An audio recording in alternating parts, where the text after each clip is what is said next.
우리가 지난 시간 살폈던 말씀의 내용은 회당장 야이로의 딸 12살 난 딸이 죽었는데 그 죽은 아이를 다시 우리 예수님께서 살려주셨던 사건을 함께 주목했습니다. 특별히 야이로에게 있어서 우리가 함께 살펴봤던 좀 강조점은 그가 믿음을 가지고 예수님이 와서 자기 아이에게 손을 얹고 기도하시면 자기 아이가 다시 회복되리라 하는 그런 믿음을 가지고 그가 주님 앞에 나와서 간청을 하면서 예수님과 함께 자기 집으로 향하고 있는 도중에 12해 동안 혈루증으로 앓았던 여인이 또 치유를 받게 되는 사건을 통해서 그가 갖는 그 믿음의 모습이 더 강화되는 그런 면도 있었지만 또 한편으로는 지체되는 일로 인해서 가던 중에 그 집에서 찾아온 사람에 의하여 자기 딸이 죽었다라고 하는 소식을 듣게 됐을 때 이 야이로는 이 믿음과 그 상황에 대한 긴장 속에서 여러 가지 힘들었을 것이다 하는 것을 우리가 한번 생각해 봤습니다. 그럴 때 예수님께서 야이로에게 뭐라고 말씀하셨어요?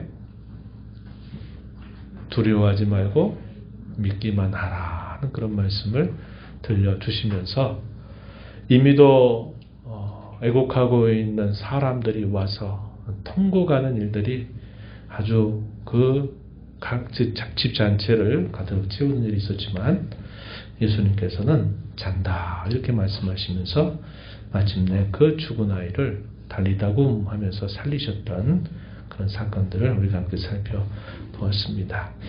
오늘 우리가 살피고자 하는 내용은 크게 두 가지 내용이에요. 어려운 내용은 없어요. 첫 번째 내용은 예수님께서 고향으로 제자들을 데리고 가셔서 동일하게 다른 곳에서 하셨던 것처럼 고향 땅에 찾아가서 천국 복음을 전파하시고 여러 일들을 행하시는데 이 고향 땅에서 그들의 반응이 예수님이 기대하고 바라시는 반응이 아니라 대단히 그 반응이 좋지 않은 겁니다. 배척을 당하시는 그런 모습이 나타나게 된 일에 대한 기록, 그리고 예수님께서 제자들 12명을 2명씩 묶어서 여러 마을로 그들을 파송하시는 사건에 대해서 오늘 우리가 읽은 말씀에서 기록하고 있습니다. 이 말씀들을 생각해 보면서 또 오늘 우리에게 주시는 교훈을 함께 살펴보도록 합니다.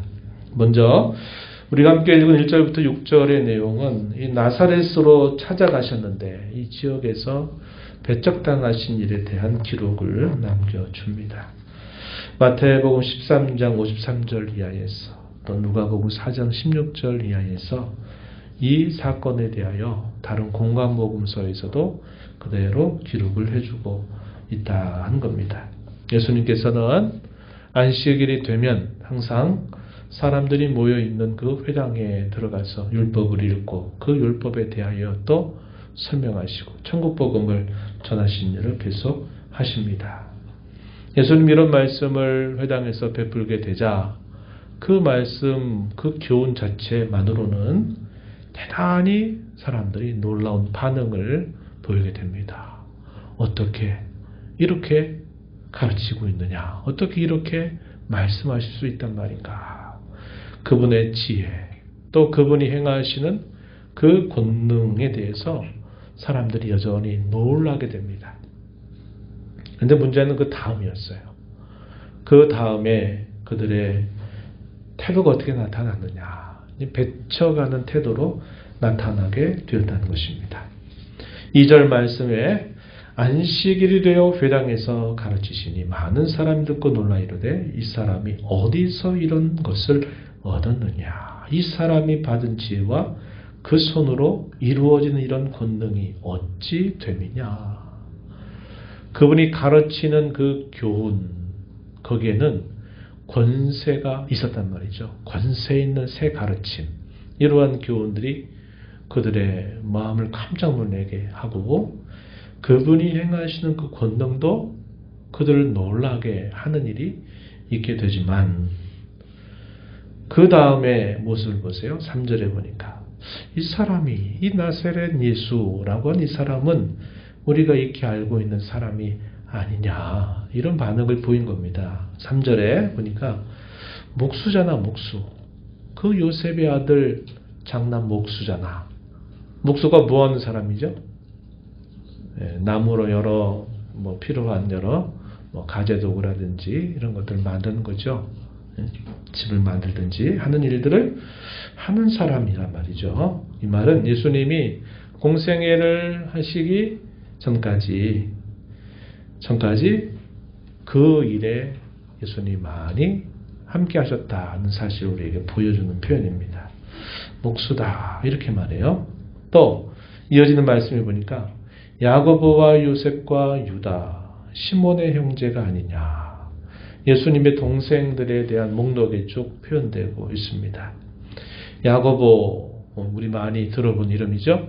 야고보 나중에는 예루살렘 교회의 기둥 같은 역할을 하는 인물로 변모가 되지만 이 당시만 해도 우리가 앞에서 이 복음서를 읽으면서 보니까 예수님을 마치 미친 사람처럼 여겼단 말이에요. 이 가족들조차도 그렇게 여기는 태도를 우리가 앞에서 본 바가 있습니다. 사람들이 봤을 때 그 고향 땅에 와서 회당에서 가르치기도 하고 또 능력도 행하는데 그 사람은 본래 목수 아니냐.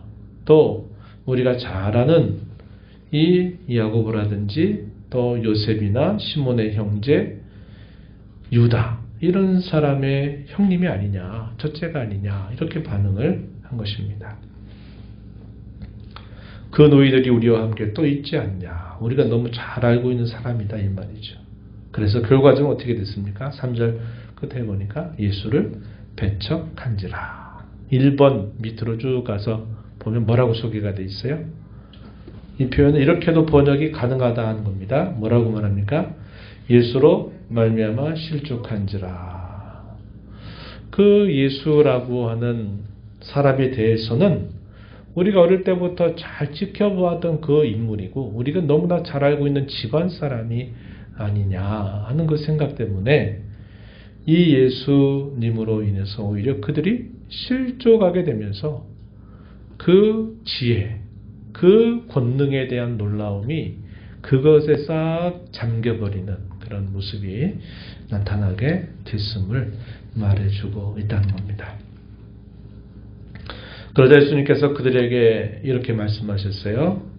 선지자가 자기 고향과 자기 친척과 자기 집에서는 존경받지 못했다는 거죠. 그러나 그 외의 지역에서는 항상 존경을 받았다. 하나님이 세우신 종이다. 라는 이런 권위에 대해서는 그들이 인정했다는 겁니다. 비록 이 선지자들이 전하는 말들에 대해서 순종했느냐 하지 않았느냐 하는 여부는 좀 다른 차원이라 하더라도 적어도 하나님의 사람이다. 하나님이 세우신 종이다. 그의 입에 하나님의 말씀이 있다. 그의 한 말이 거짓말이 아니라 그대로 이루어진다 하는 일에 있어서는 존경을 받고 존중을 받았는데 막상 그 고향 땅에 있는 사람들은 옛날부터 어릴 때부터 그 사람 아니더냐 이런 식의 반응 때문에 존경받지 못했다. 예수님도 그 선지자와 마찬가지로 그렇다는 사실을 가르쳐 주는 겁니다. 이 말씀 이면 속에서는 예수님이 이 땅에 오셔서 하신 여러 일들 가운데서 이 선지자로서의 역할도 있다 하는 사실을 우리에게 보여주는 겁니다. 우리가 잘 아는 것처럼 구약 시대에 기름 부음을 받은 자, 메시아 혹은 그리스도라고 하는 이 말의 의미가 기름 부음을 받은 자다 했을 때 왕의 직분이나 제사장의 직분과 선지자의 직분을 행하는 이들을 기름 부어서 세우게 되죠. 예수님이 이 땅에 예수 그리스도라고 하는 이 이름으로 불리게 되신 데에는 그분이 구약의 왕이나 제사장이나 선지자들이 행했던 그 일을 예수님이 행하신 일을 통해서 자기 백성들을 구원하시는 일을 행하신다는 것을 보여주고 있는 것이죠. 그래서 예수님은 구약의 선지자들이 그랬던 것과 같이 자신도 그렇게 대우를 받고 있다. 이런 말씀을 하신 거예요. 그래서 예수님께서는 아무 권능도 행하실 수 없어 다만 소수의 병자에게 안수하고 고쳐주실 뿐이었다. 또한 그들이 믿지 않음을 인하여 이상히 여기셨다. 이렇게 그 예수님의 모습에 대하여 말씀을 해주고 있어요. 왜 권능을 행하시지 않았느냐? 우리가 앞에서 살펴봤던 그 큰 두 가지 사건이 있었죠. 야이로의 딸이 죽어가는 것을 보고 야이로가 찾아와서 예수님 오셔서 내 아이에게 손을 얹어 기도하여 낫게 해달라고 했던 일이라든지, 또 그 과정에서 열도의 혈루증을 앓았던 여인이 예수님의 옷자락에 손을 대면서 나음을 입게 된 그 일, 그들이 믿는 그 믿음을 통해서 딸아 내 믿음이 너를 구원했다. 두려워하지 말고 믿기만 해라 하는 이런 말씀을 통해서 이 하나님이 행하시는 이 구원과 치유의 역사가 믿음과 함께 일하고 있다는 것을 보여주었단 말이에요. 그런데 막상 고향에 와서 똑같은 일을 하시는데 그 고향 사람들은 자신들이 예전부터 알고 있었던 그 나사렛 사람 예수라고 하는 그 생각들 때문에 예수님을 배척하고 믿지 않는 그 일로 인해서 예수님은 그러한 능력을 행하시지 않으셨다 하는 사실을 말해주고 있다 하는 겁니다.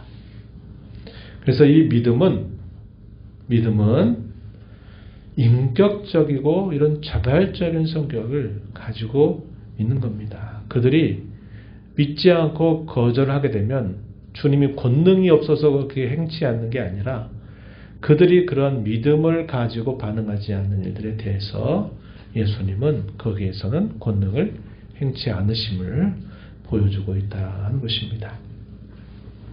그래서 예수님은 이제 그 지역을 다시 떠나시게 돼요. 떠나셔서 예수님 이번에는 어떻게 하시는가? 그러한 고향 땅에서의 배척과 대단히 부정적인 이 반응이 있음에도 불구하고 예수님은 제자들을 데리고 또다시 이 복음을 전하는 일들을 위해서 이번엔 특별한 훈련을 그들에게 시켜요. 그게 뭐냐면 2명씩을 묶어서 그들을 여러 마을에 두루 다니면서 그들에게 복음을 전하실 것을 명령하시게 된 겁니다. 7절 말씀에 보면은 12제자를 부르사 둘씩 보내시며 더러운 귀신을 제하는 권능을 주시고 그들에게 명령을 내리셔서 준비할 것이 무엇인지 말씀하시고, 또 갔을 때 그 사람들의 반응이 어떻게 엇갈리게 될지, 그 엇갈리는 반응에 대해서 어떻게 처신해야 될 것인지 하는 것들을 예수님께서 말씀을 해주시고 이 제자들을 둘씩 파송을 하시는 겁니다. 이것은 제자들에게 있어서는 굉장히 두렵고 낯선 일이었을 거예요. 왜냐? 한 번도 그런 일이 없었거든요. 늘 예수님께서 가시면 제자들은 예수님의 그 걸음을 따라서 함께 항상 움직이고 예수님이 하시는 말씀은 들으면 됐고 예수님이 행하시는 기적은 또 그것을 보면서 또 믿으면 됐단 말이죠. 그런데 이번에는 예수님이 너희가 가서 해라 이런 말씀을 내려주신 것입니다. 그러니까 제자들에게 있어서는 굉장히 낯설고 또 떨리고 두려운 일이 될 수밖에 없어요. 예수님은 공생의 가운데서 제자들을 몇 차례 이렇게 직접 보내세요. 함께 가시는 게 아니라 그들을 보내시는 겁니다. 보내셔서 이렇게 해라. 나중에 그들을 다시 모으셔서 그들에게 반응을 들어보시고 또 말씀하시는 경험이 또 주어지고 있는 거죠. 그들에게 예수님이 주셨던 게 뭐냐면 7절 우리가 읽은 말씀에 보니까 귀신을 제어하는 권능을 주셨다 하는 겁니다. 본문에는 표현이 안 됐지만 뒤에 읽은 말씀을 보니까 또 병을 고치는 능력도 예수님께서 이 제자들에게 주셨어요. 그래서 예수님만이 행하셨던 그 일을 예수님이 떨어져 계시는데 제자들도 그런 일을 행하게 되는 그런 경험을 예수님이 하게 하신 것입니다. 당부하시는 말씀에 대해서는 얘기되는 두 가지의 엇갈린 결과에 대해서 또 하시는 말씀과 함께 전달해 주세요. 8절과 9절의 내용에서는 그들이 뭘 준비해야 되느냐 할 때 이렇게 말씀하셨습니다. 여행을 위해서 지팡이 외에는 양식도 배낭도 돈도 아무것도 가지지 말고 신만 신고 두 버릇 겉옷도 따로 준비하지 말라는 거예요. 두 버릇도 입지 말라. 그러니까 준비해야 될 것은 없어요. 다른 게 없어요. 신발 신고 움직일 수 있으면 되고 그들에게는 지팡이 하나 준비하라고 말씀하는 겁니다. 이게 하루 사이에 이루어질 일은 아니었을 것이다 하는 것을 우리가 알 수 있겠죠. 예수님이 적어도 며칠 정도의 시간을 두고 이렇게 할 것을 제자들에게 말씀하신 건데 준비할 게 아무것도 없는 거예요. 여행을 가는데 준비할 것 없이 그냥 준비하지 말고 임하라는 것입니다. 이게 뭘 가르쳐 줄까요?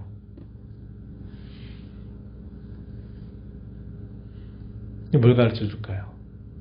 우리가 분명히 알 수 있는 한 가지는 이거죠. 다 맡기라는 거예요. 먹고 자고 또 거하고 하는 이런 문제에 관해서는 그거 너희가 미리 준비할 것 없고 그건 다 맡겨라. 누구에게? 하나님의 손길에 맡기라는 거예요. 그것을 두려워하지 말고 그렇게 맡기고 가라는 겁니다. 얘기되는 결과에 대해서 예수님이 두 가지로 말씀을 해주셔요. 그 내용이 10절, 11절에 표현됩니다. 10절 뭐라고 말씀합니까? 어디서든지 누구의 집에 들어가거든 다시 말하면 너희를 영접하거든 너희를 영접해 주거든 그곳을 떠나기까지 거기에 거해라. 거기에 있어라. 거기 있으면 거기서 먹을 것도 필요한 것도 필요한 것들은 거기서 줄 것을 믿고 그렇게 하라는 거죠. 그리고 또 하나의 반대되는 경우 11절 말씀하시기를 어느 곳에서든지 너희를 영접하지 아니하고 너희 말을 듣지도 아니하거든 거기서 나갈 때 발 아래 먼지를 떨어버려 그들에게 증거를 삼으라. 먼지를 떨어버린다. 이게 무슨 말일까요? 상상은 가죠. 교제를 끊는다 이 말입니다. 난 당신들과 교제하는 것을 끊어버린다라고 하는 것에 대한 하나의 상징적인 행위가 먼지를 떨어버리는 거예요. 그들에게 할 일을 했음에도 그들이 그 할 일에 대하여 전혀 반응하지 않고 그것에 대해서 거절한다면 먼지를 떨어버려서 하나의 증거를 삼으라고 말씀하는 거죠. 이것은 결국은 환영하지 않는 것, 받아들이지 않는 그런 태도에 대해서 예수님은 말씀하고 계시는 겁니다. 그러니까 이 말씀은 뭘까요? 그냥 찾아갔는데 우리에게 밥 주겠냐? 밥을 주면 가서 밥 먹고 지내라. 그런 의도가 아니고 안 된다 그러면 그냥 다른 데로 또 가라는 그런 말씀이 아니고 이 말씀 속에는 예수님께서 그들에게 예수님이 가르치셨던 그 천국 복음을 그들에게 전하고 그 전한 그 복음에 대하여 그들이 그것을 영접하면 받아들이면 그렇게 하고 그 복음에 관하여 받아들이지 않으면 이렇게 하도록 해라. 이렇게 예수님 말씀하시는 겁니다. 그래서 그들이 찾아가는 것 또 그들이 전한 그 복음은 두 가지의 반응을 결국은 나타낸다는 거죠. 이건 우리가 늘 살펴오고 있는 그 동일한 교훈이죠. 예수님이 천국 복음을 전파하시고 기적을 행하시면 그 일에 대해 사람들의 반응이 두 가지로 결국 갈라지게 돼 있어요. 하나는 심판의 모습을 나타내는가 하면 하나는 구원의 모습을 나타낸다는 거죠. 그래서 이 복음은 하나님의 나라를 닫기도 하고 하나님의 나라를 열기도 하는 거예요. 이걸 다르게 뭐라고 말할까요? 천국 열쇠와 같은 역할을 하는 겁니다. 마태복음 16장 16절 이하 이제 우리가 뒤에 가서 살펴보겠지만 이 가이사랴 빌립보라고 하는 이스라엘 지형에서 북부 쪽에 있는 그 지역에 있을 때 예수님이 제자들을 또 한 번 보내실 때가 있었어요. 이 가이사랴 빌립보 지방으로 제자들을 데리고 와서 그곳에서도 또 제자들을 파송해서 너 가서 이 천국 복음을 전파해라 하는 말씀을 예수님이 하신 바가 있습니다. 제자들이 돌아왔어요. 야, 사람들이 나를 누구라고 하는지 한번 이야기해봐라. 그러니까 여러 제자들의 답변이 주어지죠. 예, 선지자라고 하고요. 어떤 사람은 세례자 요한이라고도 하고 여러 말들이 있습니다. 예수님이 또다시 물으시죠. 너희는 나를 누구라고 하느냐 했더니 베드로가 뭐라고 고백합니까? 당신은 그리스도이시며 하나님의 아들이십니다. 예수님 뭐라고 대답하셨어요? 시몬아, 참 복이 있다. 너 정말 대답 잘했다. 그렇게 말씀하세요. 앞으로 너의 이름을 시몬이라고 하지 말고 뭐라고 해라? 베드로라 해라. 베드로. 혹은 다른 말로는 게바라고 해라. 게바라는 말은 아람어로 반석을 뜻하는 말이고 베드로는 헬라어로 반석을 뜻하는 말입니다. 앞으로 내 이름을 시몬이라 하지 말고 게바 혹은 베드로라 해라. 내가 내 위에 이 반석 위에 나의 교회를 세울 것이다. 그래서 내가 천국 열쇠를 준다. 땅에서 매면 하늘에서도 매일 것이고 땅에서 풀면 하늘에서도 풀린다. 이렇게 말해요. 그걸 천국 열쇠라고 말씀하셨어요.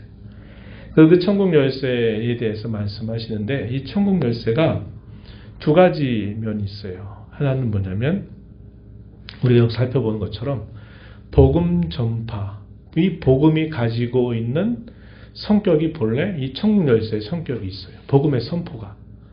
왜냐? 듣고 믿는 자는 천국에 들어가지만 듣고 거절한 자는 천국에 들어가지 못한다는 거죠. 이것이 또 한 번 어디에서 행사되냐면 교회 가운데서 치리하는 그런 일에 있어서 교회 권쟁이라고 하는 데 있어서 이 천국 열쇠가 또 사용된다는 거예요. 그래서 교회의 치리를 통해서 정당하게 시행되는 그 치리를 잘 받고 잘 따르면 그들에게서도 하늘에서도 열리게 되지만 그것을 벽은 아니로 무시하고 하면 하늘에서도 그것이 매이게 되는 일이 있다. 그래서 이 예수님이 말씀하신 천국 열쇠는 복음 전파와 권징입니다. 하나님의 말씀에 따른 권징에서 이 천국 열쇠가 시행되게 됨을 우리가 볼 수 있는 겁니다. 그래서 이 제자들에게 복음을 전파하라고 하신 이 말씀 속에서 우리는 이 제자들이 비록 지팡이 하나 들고 심 마시고 가지만 그들이 맡은 이 복음의 권세와 이 복음의 능력은 곧 천국 열쇠와도 같은 것임을 그들에게 말씀해 주시는 겁니다. 실행의 결과에 대해서 12절, 13절에서 이렇게 표현했습니다. 그들이 이 예수님의 말씀을 받고서 두 사람씩 용기가 났겠죠. 혼자 가면 두려워도 한패 있으니까.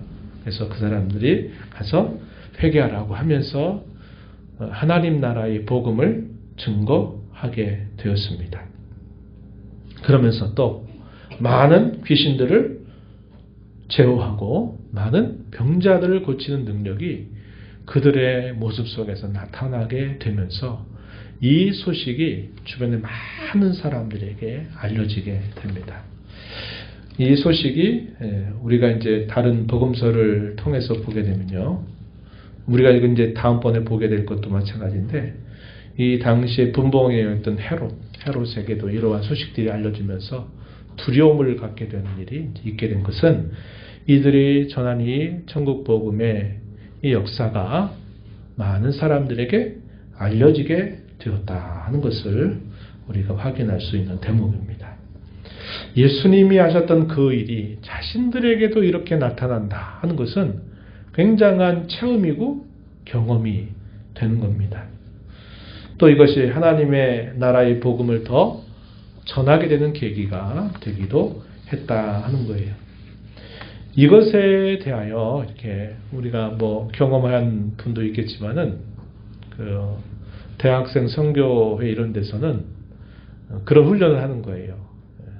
거지 순례 해가지고 이렇게 다른 지역에 가서 2명씩 묶어서 그 지역에 복음을 전하게 하는 일들을 실제로 경험하게 하는 일들을 이렇게 전도의 방법으로 사용하기도 했고, 저도 돌아보니까 이렇게 고등부 때 또 청년 또 대학 때 이렇게 그런 경험을 해봤던 기억이 있어요. 이제 이런 것들이 예수님이 제자들을 훈련시켰던 하나의 방식이기도 했다 하는 겁니다. 이것은 결국은 그때는 이렇게 한 번, 두 번 훈련을 하는 일이었지만 나중에 예수님이 승천하시고 난 다음에 이것은 제자들의 일상이 된 겁니다. 일상이 됐어요. 예수님이 함께 있을 동안에는 간간히 너희 가서 천국 복음을 전해라. 그리고 와서 보고해라. 이렇게 예수님이 하셨지만 예수님이 승천하시고 난 이후에 이 제자들은 그들이 공생애 때 했던 이 특별한 이 경험이 그들의 나머지 삶의 전부가 된 것이죠. 그래서 그들이 가는 곳곳마다 이 복음을 전하고 복음이 전해진 곳에 주의 교회가 세워지고 하나님의 나라가 세워지고 확장되는 역사가 계속되면서 마침내 로마까지 이 복음이 퍼져나가게 되는 그런 일을 우리가 잘 알고 있는 것입니다. 오늘 이 말씀을 보면서 여러분과 두 가지를 좀 나눠보려고 해요. 하나는 이것입니다. 선의의 선조건, 선입견이나 편견, 이것이 얼마나 위험한가를 우리가 알고 좀 조심하면서 신앙생활 하자는 거예요. 어디서 이런 교훈점이 나오겠습니까? 고향 땅에 찾아가서 분명히 천국 복음을 전했는데 다른 지역에서는 그래도 대단히 많은 사람들이 환영하고 좋아하고 막 그러는데 고향 땅에서 그렇게 하는데도 많은 사람들이 그 나사렛 예수가 그 사람 우리가 알던 그 사람 아닌데 어떻게 된 거지? 이렇게 하면서 배척을 당하는 그 일이 있었다는 거예요.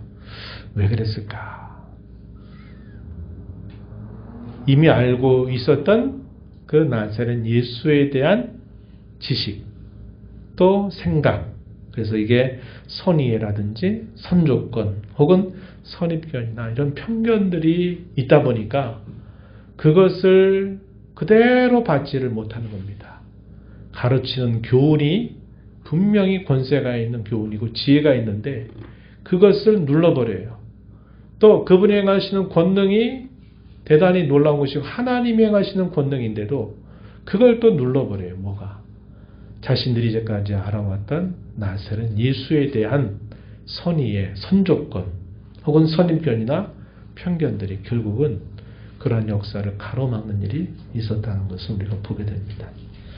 바울 사도는 자신도 왜 이 나사렛 예수를 그렇게 박해하고 자기가 생각할 때는 이단의 괴수라고 생각했느냐? 자기가 그리스도라고 하는 것에 대해서 알고 있었던 선이해가 그걸 통해서 보니까 그 나사렛 사람 예수가 우리가 그렇게 바라보았던 메시아 혹은 그리스도라고 하는 것을 도무지 납득할 수가 없었고 받아들일 수가 없어서 그렇게 앞장서서 이 나사렛 예수를 박해하려고 했던 일을 한 것이죠. 바울 사도는 이렇게 말했습니다. 고린도후서 5장 16절 말씀에 이렇게 말했어요. 한번 잘 들어보세요. 찾아보셔도 되고 들어보세요. 그러므로 우리가 이제부터는 어떤 사람도 육신을 따라 알지 아니하노라. 비록 우리가 그리스도도 육신을 따라 알았으나 이제부터는 그같이 알지 아니하노라. 뭐라고 말했습니까? 그리스도를 육신을 따라 알았대요. 여기서 육신을 따랐다라는 말을 아주 쉽게 이야기하면 이 말입니다. 세상적인 관점으로, 세상적인 생각으로 그리스도를 알았다는 거예요. 우리가 잘 아는 바와 같이 예수님을 왜 메시아로 그들이 인정하지 못하느냐 할 때 당시 대다수의 유대인들과 종교 지도자들이 생각하는 메시아군 그리스도 상은 다른 것이었어요. 그리고 그들은 대단히 왜곡된 메시아관을 가지고 있었어요. 중간기라고 하는 400여 년의 시간을 지나고 하면서 그들이 메시아에 대한 생각이 이상해져 버렸어요. 왜곡이 돼 버렸단 말이에요. 그러다 보니까 그들이 이 메시아에 대해서 가지고 있는 것이 메시아는 이해하지 이런 생각을 가지고 예수님을 보니까 그게 아니었던 거예요. 그래서 예수님을 결국 십자가 차형으로 내어놓는 그런 일을 하게 됐음을 우리가 기억하는 것입니다. 바울 사도도 왜 그렇게 나사렛 예수를 박해하고 그렇게 앞장서서 그 종교를 없애버리려고 했느냐 했을 때 그가 메시아는 그런 존재여서는 안 된다고 생각했던 잘못된 이해, 선의해 혹은 선입견 이런 것들이 있었기 때문에 결국 그 예수가 바로 메시아라고 하는 사실을 인정할 수 없었던 거죠. 그래서 바울 사도도 고린도 교회에 보낸 편지에서 이렇게 말하는 겁니다. 비록 우리도 과거에는 그리스도를 육신을 따라 알았지만 이제부터는 우리가 그렇게 알지 않는다. 이렇게 말해요. 그리고 앞에서 뭐라고 말합니까? 우리가 이제부터는 어떤 사람도 육신을 따라 알지 아니한다. 이 말도 했어요. 성도가 성도를 대할 때도 이런 선의의 선조건 편견이나 선입견을 항상 조심하는데 우리가 주의해야만 합니다. 되게 사람들을 보는 그 평가의 기준은 첫인상이죠. 얼굴이 좋아 보인다, 안 좋아 보인다, 얼굴이 예쁘다, 그렇지 않다, 이런 거. 그의 차림새가 그래도 어떻다. 몇 마디 나눠보고 그 이야기를 들어보니까 저런 사람, 저 사람은 어떤 사람이다. 오랜 시간이 지나서 교제에서 아는 것 같지만 또 어떤 일과 사건들을 만나서 겪어보면서 자기가 나름 가지고 있는 그 생각이 하나의 선의의 선조건이 돼가지고 그 사람을 이렇게 이런 사람이야 라고 쉽게 단정하고 말할 때가 얼마나 많은지 몰라요. 교회 내에서 일어나는 대부분의 사건, 시험거리는 다 여기서부터 시작됩니다. 그렇죠? 한번 생각해 보세요. 말이에요, 말. 말인데 그 말이 어디로부터 나오느냐? 이미 다 판단하는 겁니다. 아무개는 이런 사람이야. 아무개는 좋은 일로 말하면야 뭐 그나마 괜찮지만 허물이나 또 나름 전부가 아닌데 자기가 어떤 아주 그 강조적으로 경험하거나 봤던 그 일을 머릿속에 집어넣어서 그 사람은 이런 사람이야 라고 말하기를 대단히 쉽게 한단 말이에요. 그러면 처음에 그런 말을 듣는 사람은 그 처음에 해주는 그 말이 굉장히 오래 갑니다. 잔상이 남아서 오래 가요. 그러면 그런 줄 알고 또 그렇게 대하게 될 때가 많은 겁니다. 그래서 바울 사도는 우리가 어떤 사람도 육신을 따라 알지 않아야 된다. 이렇게 가르쳐주고 그리스도도 마찬가지다. 우리가 그리스도를 할 때 육신을 따라 과거에 알았을지 몰라도 이제는 그렇게 그리스도를 알면 안 된다. 이렇게 말하는 겁니다. 하나님이 역사하시는 방법이나 섭리하시는 방법도 우리가 선의의 선조건 또 편견이나 선입견을 우리가 가지고 있으면 안 된다는 걸 성경이 가르쳐 줍니다. 이사야서 55장에 보면요. 7절 이하로부터 11절 말씀에 많이 들어온 말씀이 소개돼요. 악인은 그 얘기를 불의한 자는 그의 생각을 버리고 여호와께로 돌아와라. 그러면 그가 긍휼히 여겨 주실 것이다. 하나님께로 돌아와라. 그가 너그럽게 용서해 주실 것이다. 이렇게 말씀을 하시는데 악인은 그의 길, 불의한 자는 그의 생각, 그의 길과 그의 생각 이것을 버리고 돌아오라는 겁니다. 이걸 버리지 않고는 돌아오지 못한다는 말씀이죠. 그러면서 그 다음에 말씀은 어떤 말씀하시냐면 이런 말씀 예수 선자를 통해서 하시는 거죠. 8절에 이는 내 생각이 너희의 생각과 다르고 내 길은 너희의 길과 다르기 때문이다. 이렇게 말씀을 합니다. 자기가 가는 그 길, 자기가 갖는 그 생각이 옳다고 맞다고 생각하지만 그러나 그걸 버리고 여호와께로 돌아오래요. 왜냐? 여호와의 하시는 생각은 너희들의 생각과 다르고 여호와께서 내시는 그 길은 그들의 내는 길과 다르기 때문이다. 이렇게 말씀합니다. 그러면서 하늘이 땅보다 높은 같이 내 길은 너희의 길보다 높고 내 생각은 너희의 생각보다 높다. 이런 말씀을 하시게 됩니다. 그러면서 하늘에서 내리는 이 비가 그냥 내려서 다시 하늘로 증발하는 것처럼 보이지만 그 내린 비가 그냥 내렸다 증발하는 게 아니라 그 비가 내림으로써 식물을 다시 자라게 하고 분명히 그 물이 아무런 효력 없이 내려왔다 다시 올라가는 게 아니라 그 물의 순환을 통해서 반드시 필요한 모든 일들의 효력을 나타내고서 나중에 다시 하늘로 올라가는 것처럼 여호와께서 이르시는 모든 말씀도 결코 헛되이 돌아오는 일이 없다. 그런 말씀을 하시는 겁니다. 그래서 하나님이 역사하시는 방식이나 그 섭리에 있어서도 우리가 이런 선의의 선조건, 선입견, 편견들 이것들을 우리가 버리는 자세가 대단히 중요하다 하는 겁니다. 하나님 말씀을 듣는 일에 있어서도 역시 이것은 마찬가지가 돼요. 예수님이 보여줬던 그 일이 그걸 보여주죠. 회당에서 가르치시고 권능을 행하시고 놀라게 하셨지만 그들이 이런 편견이나 선입견들 때문에 결국 그들이 예수님의 그 말씀을 듣고 행하시는 기적을 보고 믿은 게 아니라 도리어 배척하게 된 일이 있었다는 거죠. 하나님 말씀을 듣는 데 있어서도 우리가 갖는 이런 생각들이 얼마나 그 말씀을 순전하게 받지 못하게 방해하는지 우리는 이것을 오늘 본문의 말씀을 통해서도 확인하게 되는 겁니다. 그래서 다시 한번 말씀을 드리면요. 우리가 하나님을 알아가는 방법에 있어서도 그분의 역사와 섭리를 우리가 살펴보는 방법에 있어서도 하나님의 말씀을 듣는 일에 있어서도 더 나아가서는 성도가 성도를 대하는 일에 있어서도 이 선의의 선조건, 선입견, 편견들 이것이 얼마나 우리에게 장애물이 되는지 우리는 발견하게 된다 하는 겁니다.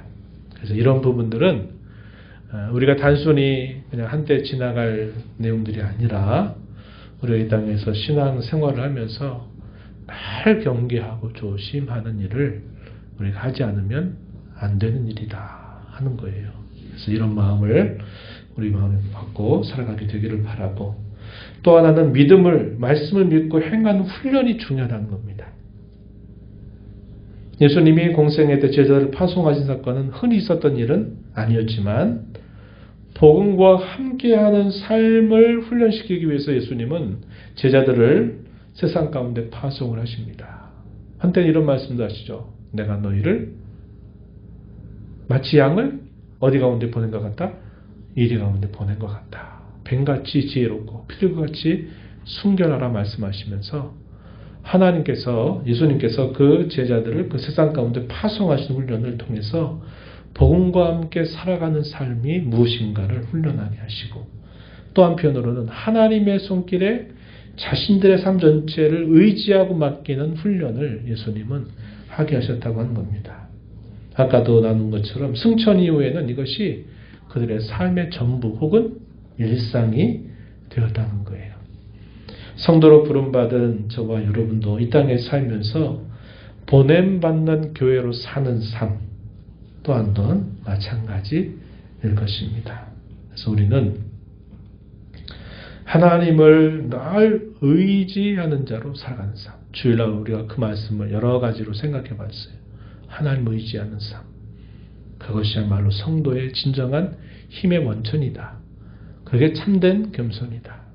그것은 하나님의 뜻을 즐겨 행하는 것이다 하는 것들을 우리가 쭉 살펴봤는데, 하나님께 우리의 삶을 맡기는 훈련, 이것도 역시 우리에게 대단히 중요하고, 우리가 이 땅에 살면서 무엇을 하든지 우리는 보냄받는 교회로, 나는 직장에서, 나는 가정에서, 나는 이 세상의 어느 곳에서든지 나는 보냄받는 교회로 선교적인 제사장적인 사명을 안고 살아간다 하는 것을 우리가 기억하면서, 말씀하시면 그 하신 말씀을 그대로 될 줄 믿고 순종하기를 힘써가는 훈련이 우리의 삶에 대단히 중요하다 하는 것을 기억하면서 살아가는 저와 여러분이 되기를 바랍니다. 하나님 아버지, 오늘도 저희들을 불러주셔서 주님의 말씀을 통해서 오늘 저희가 이 땅에 사는 동안 무엇보다도 하나님 앞에 파송받는 주님의 교회로, 또 세상 가운데 살면서 우리 주님만을 의지하는 자로 살아가는 삶이 얼마나 중요한지 다시 한번 교훈받습니다. 뿐만 아니라 저희가 이 땅에 살면서 선의의 선조건, 또 편견이나 선입견들이 저희의 신앙과 삶에 얼마나 많은 위험과 장애가 되는지도 살펴보았습니다. 이러한 부분들을 늘 주의하면서 하나님 잘 섬겨가는 저희들이 되게 주옵소서. 예수님 이름으로 기도하옵나이다. 아멘.